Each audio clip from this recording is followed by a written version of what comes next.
Maxime, du coup, tu as décidé de lancer la création de contenu autour de la question du sport Oui, et notamment du bodybuilding qui est ta spécialité. c'est ça. Alors moi, du coup, c'est Maxime. Ça fait maintenant depuis janvier 2022 que je fais plus précisément du bodybuilding et maintenant à peu près 15 ans que je fais du sport. Donc je me lance, on va dire, dans cette série que pour l'instant je nomme «Les chroniques d'un body», Mmh. à voir comment ça va évoluer et je vais parler de plein de petits sujets, que ce soit le sport, la nutrition et bien d'autres choses comme les techniques d'entraînement et compléments alimentaires. Enfin, on va aborder plein de sujets. Mais j'aimerais bien en savoir un peu plus parce que, tu m'as dit que le bodybuilding t'avait sauvé la vie, ce qui est quand même, un terme, qui est prenant et impressionnant. Heu, Tu m'avais parlé un peu de rupture, explique-moi, à quel moment, en fait, il y a eu ce déclenchement et ce passage, justement au choix du bodybuilding pour passer ce cap? Alors moi, ça s'est fait surtout fin d'année 2021, c'est-à-dire que année 2021, c'était sans nécessairement rentrer dans les détails, assez chargé, on va dire, émotionnellement pour moi et décembre 2021, ça a été vraiment le mois où j'ai pris toutes les décisions qu'il y a par rapport à ça. Donc ça a pas été facile, je me suis retrouvé dans des positions, on va dire, mentales qui sont pas confortables. J'ai pensé à faire des choses, comment dire, où bah, aujourd'hui je ne serais pas là. Mmh. J'ai pensé à mon chat, j'ai revu en fait l'ensemble des possibilités qu'il y a dans ce monde et je me suis dit: «Maxime, il y a encore des choses à faire, fais pas de bêtises». Et c'est là que je me suis posé la question et que je suis devenu extrêmement pragmatique. J'ai pas encore fait ci, j'ai pas encore fait ça. Qu'est-ce qui me sortirait justement de l'état où je suis, à ce moment-là, dans ce mois de décembre qui est un peu particulier, où j'étais en pleine psychose, on va dire. Et je me suis dit: «Bah, je ne sais pas, mais par rapport à mon passé, par rapport à certaines choses, je sais que j'ai fait du sport pendant assez longtemps, pourquoi pas se mettre à quelque chose que je vais continuer et on va voir où qu'est-ce que ça donne». Je savais pas dès le début que le sport, enfin le bodybuilding allait me sauver. Mais j'ai commencé, je suis sorti un peu de cet état de psychose, j'ai appris à gérer entre guillemets «ces sentiments-là» sur le coup et 19 janvier 2022, bah, j'ai pris mes jambes, je suis rentré dans une salle de sport et bah, j'en ai fait la découverte. Tu t'es dit: «Bon, bah, je tente», mais est-ce qu'il y avait une vidéo que tu avais vue ou quelque chose? Enfin, à quel moment tu t'es dit: «Vas-y, je vais en salle de sport»? Je pense qu'il y avait un peu des réseaux sociaux qui ont joué leur influence, mais c'était plutôt je sais que la salle de sport, elle peut mener à plein de choses. Je savais pas que j'allais être bon nécessairement, en culturisme, nécessairement en force pure, qui est Mmh. totalement différent parce qu'on cherche à développer la force plutôt que le physique, Mmh. que ce qu'il y ait le street workout comme on Mmh. dit et la calisthénie, plein d'autres choses. Je savais pas dans quoi, mais je savais que ça pouvait être une belle porte d'entrée et que c'était moins contraignant qu'un des sports que justement j'avais fait, auparavant. C'était presque une intuition de se dire, «Vas-y, j'y vais, on va voir ce que ça va donner, mais je tente le tout pour le tout. De toute façon, j'ai plus rien à perdre». C'est ça. Ouais. Et du coup, tu es allé, à la salle et tu as fait du sport même parfois trop. Tu as fait quelques excès. Tu Ouais. m'as dit, tu avais un record même? J'ai pu atteindre 27 heures de sport par semaine. Alors, je passais mes journées, c'était comment? 6 heures, je me levais. Je passais vraiment, 1 heure à sortir, de ma torpeur, parce que je faisais toujours un petit peu des faux rêves heureux. Mmh. C'est l'amour, c'est comme une drogue dure au cerveau. Dès qu'on l'enlève, bah, moi, il voulait pas trop. Il savait pas comment gérer, donc il simulait un petit peu pendant mon sommeil. Je me réveillais, je prenais conscience de la réalité et de 7 heures à 8 heures, je me préparais pour aller en cours. 8 heures à 18 heures, bon, les cours et de 18 heures à 18h30, parce que j'habitais à 5 minutes, en fait, de là où j'étudiais, je rentrais chez moi, je finissais de manger et à 18h30, je décollais de chez moi. À 19 heures, j'étais à la salle de sport. 23 heures, je rentrais de la salle de sport. Mmh. Donc j'arrivais à faire parfois 3 à 4 heures de sport par jour, tous les jours et certains jours, notamment les jeudis après-midi où c'était assez libre, j'ai pu faire une fois 8 heures de sport d'affilée et justement, ça doit être la semaine où j'ai atteint 27 heures de sport, mais ça tournait généralement à plus de 20 heures, 22 heures de sport en moyenne. Et c'est quelque chose que tu recommandes ou c'était une erreur, Non, je comment tu le recommande pas vois? nécessairement. Je pense qu'il y a certains sportifs dans certaines disciplines et certaines conditions qui peuvent se justifier par moment de ça, mais non, en aucun cas pour quelqu'un qui débute le sport ou qui va à la salle de sport. Parce on que va faire autant de ça te sport. fatigue, trop? Enfin, tu peux te blesser? Comment? C'est ça. Alors moi, j'ai eu relativement beaucoup de chance. Bon, il y a quand Mmh, même des soirs où je sortais, j'étais à 2 doigts de m'évanouir parce que mmh, je sentais que j'avais vraiment épuisé, mon corps. mmh. Mais de manière générale, on peut se blesser, ça peut fatiguer les tendons, on peut se surentraîner, donc ça entraîne une surcharge, au niveau, mental. Heu, Mais ça va pas t'amener des meilleurs résultats pour autant, Non, peut-être? c'est ça. En fait, il y a certaines techniques d'entraînement qui consistent à se surentraîner pendant 1 à 2 semaines, puis prendre énormément de temps de repos et là, on peut avoir des résultats intéressants. Il y a eu plusieurs études autour de ça, mais généralement, on cherche à s'entraîner quelques fois par semaine, se laisser ce qu'il faut de repos et reprendre et maintenant, je tourne à quelque chose de beaucoup plus raisonnable, comme 5 à 6 heures de sport. Si vraiment, je vais chercher à pousser la chose et que je suis en période de prise de masse, je vais tourner autour des 10 heures, mais jamais je vais refaire 20 heures ou 27 heures de sport Mmh. à la fois, hein. C'était vraiment de l'abus. C'était pour extérioriser. C'est ça, c'est on va dire, à ce moment-là, c'était ma manière de gérer ce que je ressentais. Ouais. Et tu parlais aussi, tout à l'heure du fait que tu as 15 ans dans le sport. Quel autre sport tu as fait? Quel est ton parcours? Alors, j'ai jamais eu vraiment un énorme plaisir avec le sport avant vraiment d'avoir, le culturisme et la salle de sport. Après, en rétrospective, j'ai quand même appris à aimer certaines choses que j'ai eues et j'ai commencé assez jeune, donc c'est-à-dire aux alentours des 7 6 ans à peu près. Et j'ai commencé justement avec la natation. Dans ces eaux-là, je crois que je faisais du judo. Alors je dis dans ces eaux-là parce que justement j'étais assez jeune et je m'en souviens pas nécessairement bien. J'ai fait 2 ans de judo, à peu près 4 ans en parallèle de natation. Il y a eu toujours un peu de sport scolaire, Mmh. surtout du collège jusqu'au lycée, il y avait 2 à 4 heures de sport par semaine, donc on a fait plein de choses variées, notamment de la salle de sport, de manière assez éparse. Ensuite, j'ai eu 4 ans de karaté parce que justement, je voulais accompagner un ami d'enfance qui en faisait. C'était, dans un petit dojo, pas loin dans une ville à côté. Bon, c'est là justement, c'était assez contraignant parce qu'il fallait qu'on s'y rende. Un peu avant, il me semble que j'ai fait du ski au Mmh. Snowball d'Amnéville et j'en ai fait à peu près pendant 4 ans. Alors je suis pas devenu non plus un expert, mais c'était un des sports qui m'avait plu, je pense, le plus à l'époque. Et pourquoi au final tu t'es tourné vers le bodybuilding plutôt que ces autres, sports? Alors au début, la salle de sport, je savais qu'avec mon expérience passée, il suffisait pas de s'entraîner pendant 1 mois ou 2 et j'avais, on va dire, avec ce que j'avais en tête, à ce moment-là, les résultats que j'escomptais. Je savais que ce que je voulais nécessairement, ça allait prendre un peu de temps, que ça soit au niveau de la force, au niveau du physique. Mmh. Donc j'ai poussé la chose et là, j'ai commencé à vraiment avoir des changements, particuliers. À l'époque, je devais peser quelque chose comme 60 ou alors 70 kilos, mais malgré ma sous-nutrition, j'ai pris 10 kilos et je me suis affiné énormément et au bout de 3 mois, 4 mois à peu près, on m'a dit: «Maxime, tu as changé, ça se voit, tu es mieux» et cetera et je me suis dit: «Là, on tient quelque chose. Là, on tient quelque chose» et j'ai poussé et c'est là que j'ai commencé à voir que, comme on dit, il y a plus ces gains du débutant parce que le corps, il s'adapte au changement, au premier changement. Mmh. Mais j'ai commencé à avoir les gains réels qu'il y a après, donc j'ai commencé à prendre de la force sur certains mouvements, j'ai commencé à avoir certains muscles s'affiner. Mmh. Il y a certaines choses qui sont rentrées en compte et je me suis fait des amis à la salle de sport parce qu'au début, on a l'impression qu'en fait, tout le monde nous regarde, bah, alors que tout le monde s'en fout. On peut faire sa séance et penser que tout le monde nous regarde, mais c'est pas le cas. Je veux dire, C'est peut-être ce qu'on a avoir un l'impression les problème premières fois? Pardon, t'inquiète. je pensais que tu étais Avoir un problème de santé particulier qui se voit, mais ça, tout le monde s'en fout. Je veux dire, il y a vraiment aucun jugement dans la salle de sport. C'est assez c'est libre. Bon, bien sûr, quand je dis libre, ça dépend des horaires parce qu'il y a forcément quelqu'un à un moment qui va occuper la machine qu'on veut et cetera, donc oui, il va falloir aller demander pour tourner, être plusieurs sur la machine et cetera, mais là encore, vous pouvez adapter, vos horaires d'entraînement et directement, tomber sur des horaires où vous pouvez faire votre séance sans jamais tourner avec quelqu'un. mmh. C'est-à-dire que vous pouvez rentrer dans la salle de sport, scanner, jamais parler à personne, ressortir après avoir fait votre séance d'entraînement. Qui a vraiment zéro peur d'aller dans une salle de sport en fin de compte. Il y a toujours une première appréhension, mais quand on se rend compte de ça, en fait, tout va bien et puis au fur et à mesure qu'on prend confiance, on se fait un ami parce que, on est venu demander, comment s'entraîner sur tel mouvement parce qu'on voyait la personne le faire aussi et petit à petit, bon, c'est comme ça que ça se fait, j'ai l'impression. Mmh.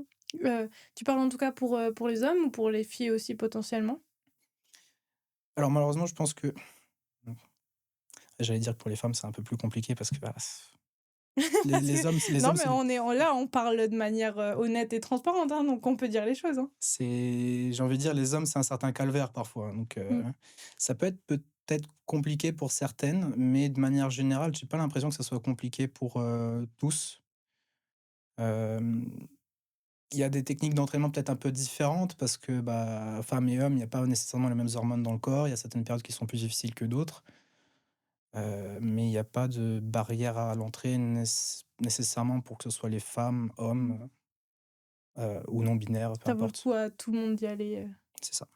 à partir du moment où il y a des objectifs, sportifs. C'est ça, du moment que la santé nous le permet, parce que Mmh. évidemment ces fortes chaleurs, c'est un peu compliqué, donc avant tout, il faut se préserver, bien s'hydrater. Mmh. Mais c'est même bien, de manière générale, pour la santé, de faire du sport et pour les personnes âgées. J'ai réussi d'ailleurs récemment à mettre mon père au sport, donc ça, je suis assez content, Mmh. surtout qu'il commence à être assez âgé. Mais oui, c'est vraiment très, très, très bien pour la santé. Je vois que ses prises de sang s'améliorent. Ma mère aussi commence à faire un peu de marche. J'essaie de motiver, de bouger ma famille parce que maintenant qu'ils voient que je commence à avoir quelques résultats, ils sont pas nécessairement envieux, mais ils se disent: «Il y a quelque chose qui se passe au niveau de la santé, moi aussi, il faut que je le Mmh. fasse». J'ai C'est réussi à inspirer aussi pas mal de personnes, donc je suis assez content, jusque-là. c'est super intéressant ce que tu dis là, justement. Comment tu as réussi à inspirer et à donner envie, notamment à ton père, par exemple, d'aller à la salle? Il va à la salle, du coup? Ouais, alors je l'ai un peu harcelé, c'est-à-dire qu'il y a des prises de sang qui sont tombées à des moments où on voyait que l'albumine n'était pas au top, et cetera, mais voilà, il y avait pas nécessairement rien, il y avait rien de dangereux. Mais il y a eu la retraite, il y a eu un petit peut-être, je sais pas, un petit peu d'oisiveté et tous les jours, lui, il m'amenait à la salle de sport puisque malheureusement, je n'ai pas encore le permis Mmh. et je lui ai dit: «Bah, papa, viens avec moi, au lieu de m'attendre dans la voiture, au lieu d'aller, faire les courses, au lieu de faire ci, faire ça, viens, teste un peu la chose». Il était un peu réticent parce que lui, il y a les appréhensions, dont j'ai parlé, mais Mais il avait peur du regard des autres, justement? non, pas du tout. Alors lui, c'était pas son problème, il était un peu perdu parce que on rentre, on voit plein de machines, on sait pas comment faire, c'est la galère et cetera, mais quand on se rend compte que, par exemple, sur les machines, il y a des fois des petits pictogrammes qui indiquent comment faire le mouvement. Mmh. Bon, parfois c'est en anglais. Il y a cette barrière-là, mais aujourd'hui, je pense qu'avec le téléphone, on peut traduire et il était un peu perdu, mais au final, ce qui lui a vraiment plu là-dedans, c'est que, bah, c'était une salle de sport, du coup, indépendante, donc il y avait Mmh. plus un esprit, familial dans celle-là et lui, il a pu vraiment se faire des amis à la salle de Mmh. sport. Il y avait un petit bar, avec du café et cetera, un bar à protéines, et moi, je lui ai donné des séances de base que lui, il a notées dans son petit carnet et puis il a pu les faire pendant que moi, j'étais pas là et qu'il continue maintenant. Mmh. Puisque maintenant, je suis dans une autre salle de sport par rapport à celle-là et bah, il a repris le goût au sport et petit à petit, il s'est remis là-dedans. Parce qu'il faisait beaucoup de sport avant, mais ça, c'était plutôt dans sa jeunesse, on va dire. Mmh. Donc super intéressant parce qu'au final, comme tu disais, ça a amélioré son état de santé global, depuis qu'il s'est remis au sport. C'est ça. En fait, il faut juste prendre en compte que, bah, la personne est différente. Mmh. Mon père, il a plus 20 ans, 22 ans comme j'ai, donc faut légèrement adapter les exercices comme j'ai pu le faire et bah, ça passe tout à fait et on peut même pousser la chose et si on prend vraiment goût au sport, au powerlifting à un certain âge, Mmh. bah, il y a toujours des compétitions seniors, il y a toujours ce genre de choses qui sont possibles et on peut toujours, gagner des médailles alors que, bah, on est retraité. C'est tout à Mmh. fait possible. Et à quel point ça te paraît, utile, justement, au début d'être accompagné par quelqu'un? Parce que forcément, ça peut être potentiellement un coût supplémentaire d'avoir un coach pour commencer, Oui, c'est ça. mais à quel point ça va être bénéfique, en fait? Alors ça va dépendre si on est vraiment assez curieux et qu'on a l'envie d'apprendre, on peut évidemment faire ça nous-mêmes et c'est ce que moi j'ai fait, c'est-à-dire que je me suis beaucoup aidé de ce qu'on peut trouver en ligne.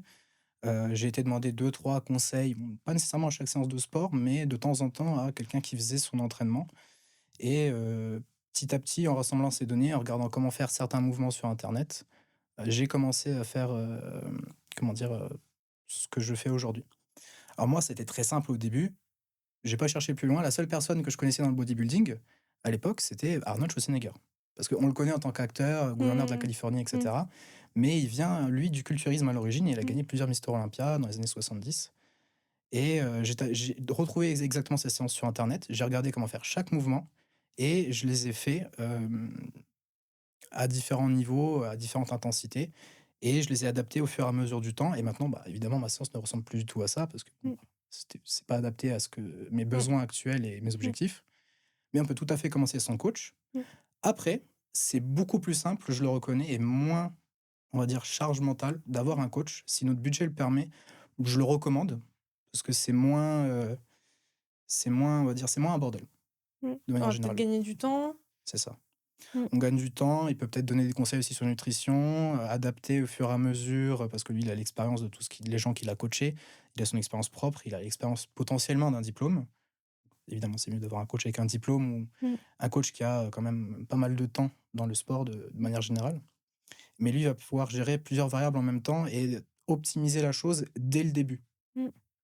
Donc c'est vraiment au feeling, c'est est-ce que vous aimez bien faire les choses seul et préférez être autodidacte à 100 ou avoir l'aide de quelqu'un qui permet de gérer au mieux dès le départ? Mmh, mmh, mmh. C'est l'envie de chacun. Surtout que, c'est du sport, ce que tu fais, mais pas seulement. Il y a d'autres enjeux qui viennent, notamment le sommeil, la nutrition, plusieurs, points. C'est ça. Alors, dans le culturisme, ça va différer un peu de ce que pas mal de gens font à la salle. C'est-à-dire qu'on va chercher à développer le plus de muscles possible sans nécessairement chercher à développer la force. Et ça va être un travail constant.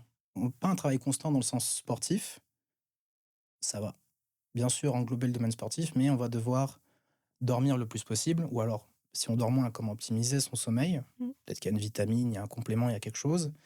Gérer ses, comme on dit, macros, donc macronutriments, combien de sucre lent, de carbohydrates, de pâtes, de grammes de spaghettis je vais manger ce soir, combien de grammes de viande rouge, de poulet, d'œufs, heu, par rapport à tel nutriment, et cetera, et cetera. Et ça, c'est peut-être un peu prenant au départ, donc si vraiment on cherche à optimiser ça, évidemment le coach. Mmh. Mais je c'est un travail, on va dire, de 24 heures sur une journée. Mmh. Faut prendre en compte toutes les variables pour développer le plus de muscles possible. Pas nécessairement le plus rapidement, mais pour être au-dessus de la compétition. Et dans le culturisme, il y a aussi la manière de présenter ses muscles. Donc, il va falloir apprendre à faire des pauses, comment contracter le biceps dans, on va dire, quelle position, sous quel angle de lumière.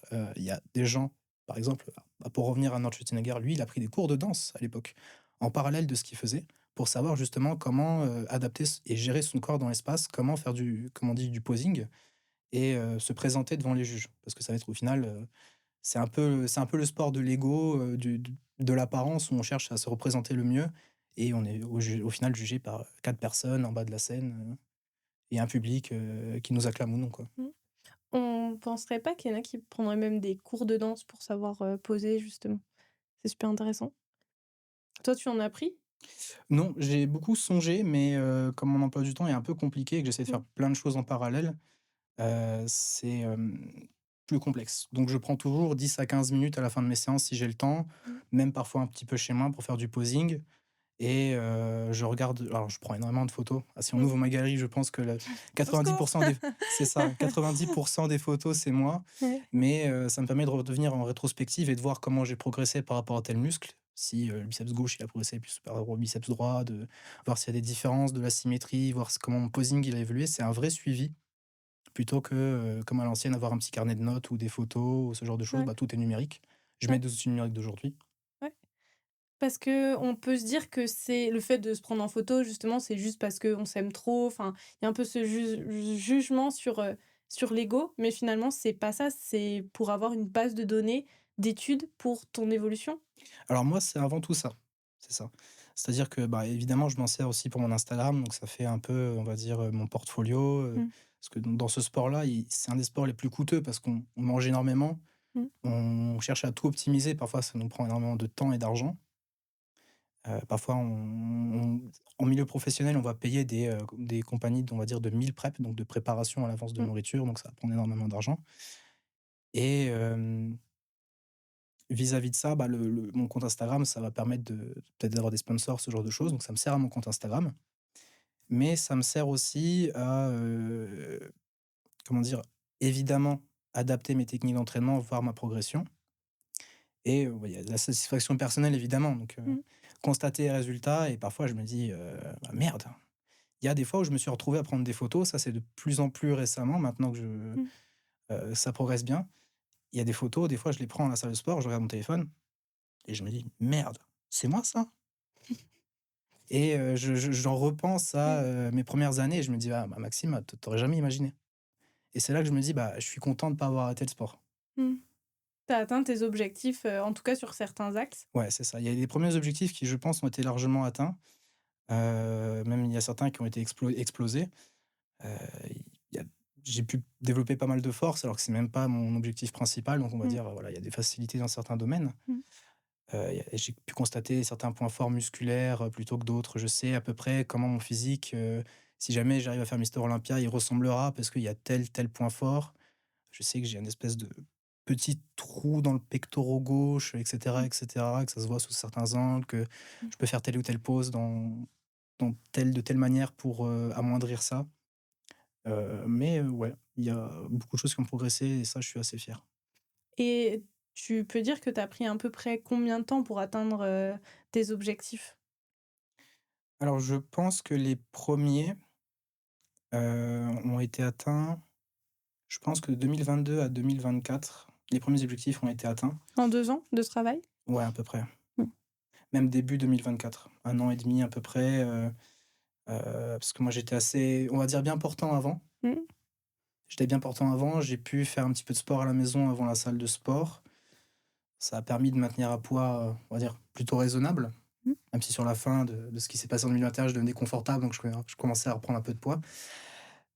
Mais oui, je suis tombé, je pense, à, 14 de masse grasse, 12 de masse grasse, donc j'étais voilà, je prenais soin de mes cheveux, je prenais soin de mon corps, soin de mon physique et à ce moment-là, bah, je ressemblais à quelque chose qui me satisfaisait beaucoup et donc j'ai pu voir que, bah, j'avais, pas mal de potentiel et c'est là que justement que j'ai entamé une de mes plus grosses phases. Donc dans le sport, on peut dire la prise de masse et la sèche Mmh.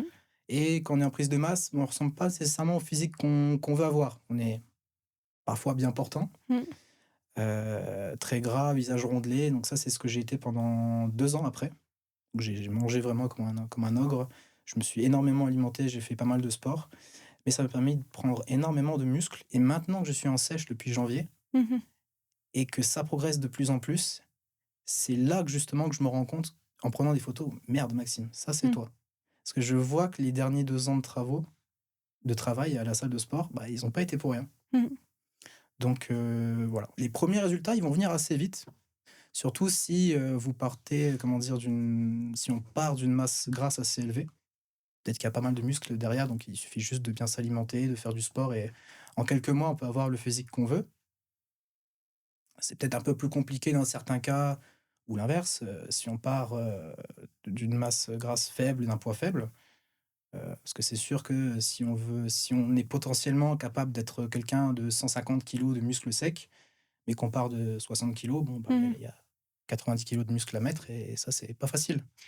Naturellement, on met 2 à 3 kilos de muscles par an sur soi. OK. Donc là, on fait, 90 divisé par 2, 45 ans. 45 ans de sport, on n'a pas forcément le temps et puis le corps, au bout de 45 ans, il pourra pas supporter 150 kilos. Ouais, ouais, ouais. Donc voilà, selon les objectifs, il y a plus ou moins de difficultés, donc ça dépend des objectifs de la personne, mais évidemment, c'est, on va dire, si on veut juste, comme on dit, en anglais ou de manière générale, glow up, ça peut se faire assez rapidement. Mmh. Et le bodybuilding t'a amené aussi certaines autres, choses auxquelles tu t'y attendais pas. Tu m'avais parlé notamment de confiance en soi et de santé. Bon, la santé bien évidemment, énergie, ouverture aux autres, est-ce que tu peux m'en dire un peu plus? Je l'ai pas remarqué par moi-même au début. C'était, c'était comment dire? C'était des amis qui me l'ont dit. J'ai un ami d'enfance que je connais depuis plus de 10 ans maintenant et à chaque fois qu'il m'invitait chez lui, il me disait: «Maxime, ça se voit que tu as changé un petit peu, tu parles un peu plus aux gens». Je lui dis: «Ah bon?» Je me rendais pas compte, mais j'avais moins d'appréhension du regard des autres parce que j'ai toujours été un peu introverti. Je garde ce comment dire? Un peu Je sais pas si ça se dit d'introversion, Mmh. introvertisme. Maintenant je suis un peu plus ambiverti. Mmh. Mais, avant j'étais plus refermé sur moi-même, j'avais l'impression que les gens me jugeaient tout le temps, j'étais littéralement, peut-être un peu paranoïaque.